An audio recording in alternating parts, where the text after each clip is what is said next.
power creep happens slowly in PGR, but no one told Bianca that. Bianca doesn't just take the throne on the Dark team, she snatches Lamia's crown and shoves her off it. And while all eyes are on Bianca, Discord might be a quiet savior for anyone who missed the short-lived DMC5 collab. But first, Bianca. Thanks to her, Lilith's back can finally stop breaking from carrying the Dark team. As a Dark attacker, Bianca Crepuscule not only outdamages Lilith's amplifier attacks, she also directly outclasses Lamia Lost to Lullaby. The gap in their power is massive, which is really too bad considering Lamia came out only 1 year ago, at least for global. On the Chinese servers, she enjoyed a full 2 years at the top of the meta. Here on the global servers, Lamia is a victim of the patch synchronization schedule, which has been releasing 2 or 3 characters at a time to catch up with the Chinese server. And while it's sad to see Lamia's campaign cut short, the growing pains will soon be over and we'll be experiencing a fully synchronized schedule we can share with players worldwide.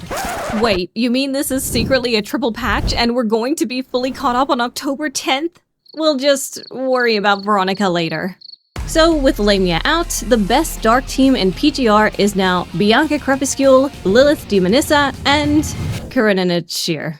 Yes, to add insult to injury, Karenina is somehow still holding on to her best-in-slot role, despite having released a whopping 11 patches before Lamia, making her almost the longest-running meta character. If she can last another 2 patches, she'll take Rosetta's crown for longest surviving meta character in the game. I wish I could say I was surprised, but that's just how it goes in PGR. But it's not only Dark that Bianca can do. She can be your Angle or your Devil. At the top of her core passive bar, Bianca debuts the brand new Radiance effect, with a Y, because why not? In battle, she's able to conveniently switch between Dark Element and Light Effect forms at will. To make things even simpler, you can select which form she'll start in when entering battle by tapping this toggle on her skill interface.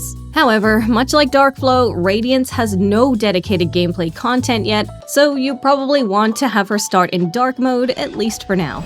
Let's take a closer look at that weapon. It's a sword, but also a whip. Wait, is Bianca a Belmont? It's a good thing this is an accelerated patch because Bianca really wants her 6-star signature weapon. This is because she'll be spending more time on the field to make up for Karenina Sheer's shorter field time, so she needs orbs. Lots of orbs. Her 6-star signature weapon improves her orb generation, but you'll get much better orb generation by resonating it with deadline timing. Of course, that means not just pulling her signature weapon, but also feeding it a resonance USB or any other spare 6-star weapon to unlock this perk. In return for this investment, you'll get a Bianca that dominates the battlefield, fitting in multiple signature move rotations during her extended field time. Thankfully, her cub, Noctiluca, is much more optional. It helps Bianca deal more damage, sure, but it doesn't add any real utility to her kit. If you love Bianca and have the spare cub tickets, it's worth it, but for anyone strapped for BC, it's an easy skip. And that brings us to Bianca's evolution. As usual, everyone will want to evolve her to double S rank totally free using shards earned through Phantom Pain Cage. Double S3 rank does give her a little quality of life improvement by increasing her damage through orb consumption and then refunding those orbs at the end of her rotation, but this perk is relatively minor. Beyond that, rank evolutions are basically a straight damage increase and don't affect her kit. So, remember when I said Bianca can be your Angle or your Devil? Well, if you prefer her bad girl look, check out this debut coating, Thorns of Crimson. And, oh my god, I love this look for her! Red and black leather, belts for days, and torn fabric is giving Vampire Slayer. Watch your step, Dracula, because Bianca might actually be a long-lost Belmont after all. It's 168 rainbow cards for the outfit and another 28 rainbow cards for the matching weapon coating. As of right now, this is the only alternate look for Bianca Crepuscule, but if Stigmata is anything to go by, we'll probably be seeing more coatings in the future. But don't forget, Bianca isn't the only one debuting in this patch. In order to catch up with the Chinese server, we're also getting Discord Secator.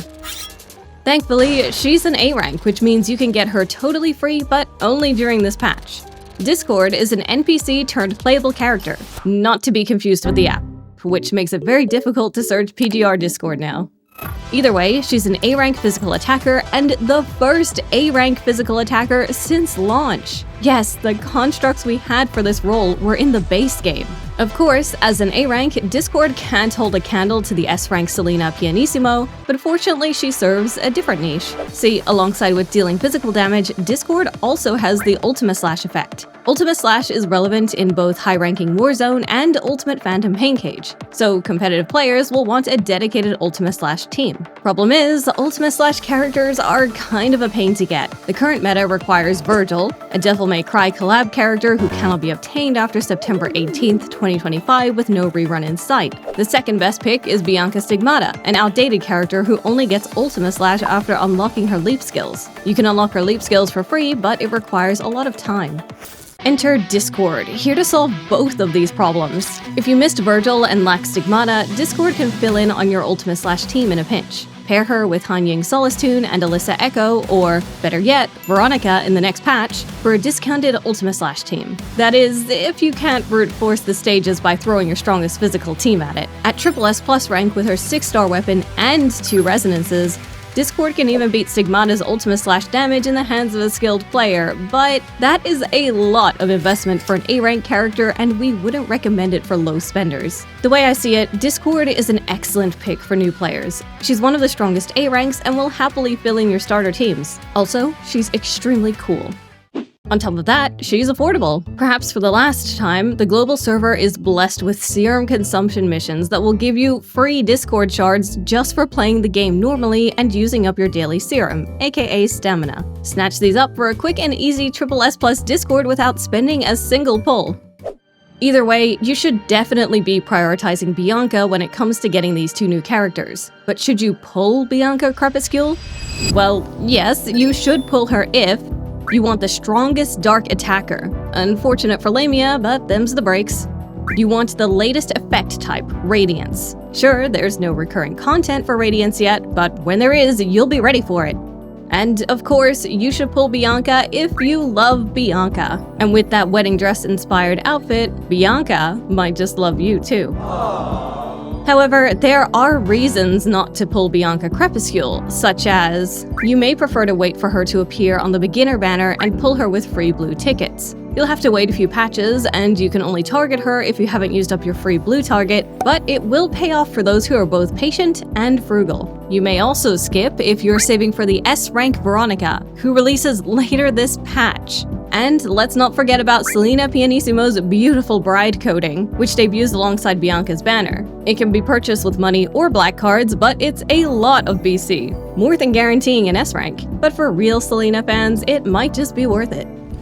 Either way, make sure you log in during Bianca's patch, as you'll be earning double daily and weekly rewards due to the integrated schedule. At this point, we are so close to catching up with the Chinese version of PGR, so much so that the very next character is still in the Chinese beta as of the making of this video. So get an early first look at the beautifully terrifying Veronica in this video. A demise sealer just for you. Do you like it? I don't understand the question, and I won't respond to it.